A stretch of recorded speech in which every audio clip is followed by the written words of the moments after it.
জানো তো, একই রেসিপি কিন্তু এক এক বাড়িতে কিন্তু এক এক রকম করে বানানো হয়। যেমন আজকে বানাচ্ছি আমি সর্ষে কাতলা, কিন্তু একদম সম্পূর্ণ আমার নিজস্ব রেসিপি। আমার নিজের মতন করে মশলা সহযোগে বানিয়েছি, আর যা লোভনীয় হয়েছিল এই এক তরকারিতেই কিন্তু বাজিমাত হয়ে যাবে। কি কি দিয়ে বানিয়েছিলাম বলে দিই। এই দেখো, টক দইটা ফেটিয়ে নিচ্ছি। এখানে আছে 50 গ্রাম মতন টক দই। আর যে মশলাটা দিলাম সেটা কি নিশ্চয়ই জানতে ইচ্ছে করছে। আগে একটু লবণ আর হলুদ মিশিয়ে নিই। এবার বলি মশলাতে কি কি নিয়েছিলাম।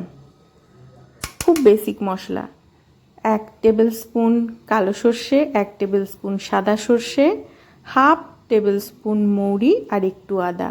সাথে দিয়েছিলাম এরকম অল্প পরিমাণে গোলমরিচ আর অল্প পরিমাণে শুকনো লঙ্কা। এই মশলা সহযোগেই 15 মিনিট স্লো কুকিং করে রান্না করে নিলাম একদম আমার নিজস্ব বাড়ির দই কাতলা। রেসিপি ভালো লাগলে সাবস্ক্রাইব করে সাথে থেকো।